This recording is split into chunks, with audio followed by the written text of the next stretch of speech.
and welcome to ATAX TV. My name is Rafael Alvarez. I'm the President and CEO of ATAX. Today I'll be talking to you about what do you have to prepare, what do you need to have ready before you go to prepare your taxes. It is important that you get ready before you make that big important step of going to get your taxes prepared or done. Usually I see a lot of people that they do not do their homework by organizing all the deductible items or receipts that they will be claiming on the personal tax return. The first thing that you need to establish is what type of deductions are you going to be claiming. If you're a homeowner, you have to realize that every year you need to have handy the total amount of mortgage interest and real estate taxes that you pay. Usually the mortgage company sends you a form called 1098.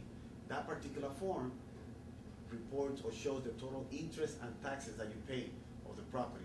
If you have a rental property, then you must have it clear all the rental income that you collected during the year so you can report it in your taxes. Also, you have to be able to prove all the different expenses that you have related to the house, especially the rental property. The insurance, the water, the heat, utilities, repairs, supplies, besides the mortgage and real estate taxes. So it is important that you have all of those receipts, ready.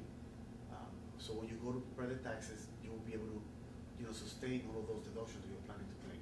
If you're planning to itemize and claim personal related expenses, such as medical expenses, yes, you are allowed to claim all of those medical expenses, but you have to have backup documentation to prove it, to sustain those deductions.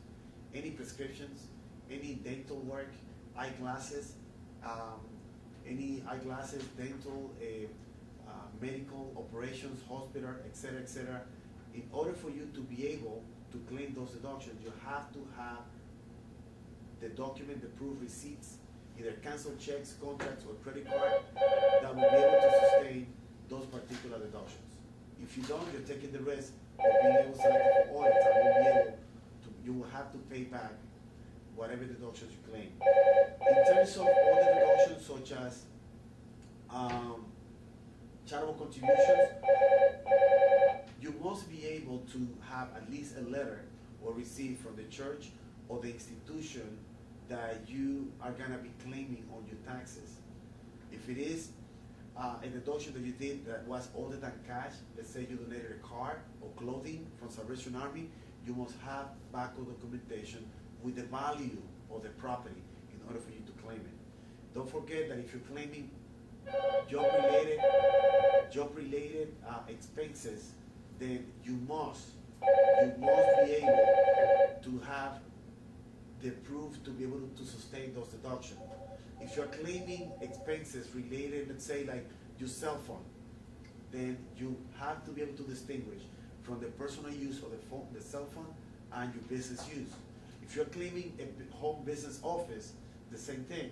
The portion that was used in the apartment or in the house related to the business, and the portion that was used related to the personal and the business. You need to distinguish those two.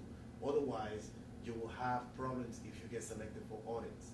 So the more prepared, the more receipts you have, the better prepared, the easier it's gonna be your experience by doing your taxes. So this is the time for you to start preparing and looking for those documents before January, is here, and then you will be rushing to find those receipts.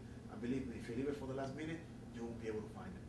So if you have any questions, you can call the number that appears on the screen, or you can send me an email, and I'll be more than happy to answer your questions. Thank you for watching. Until next time. Bye-bye.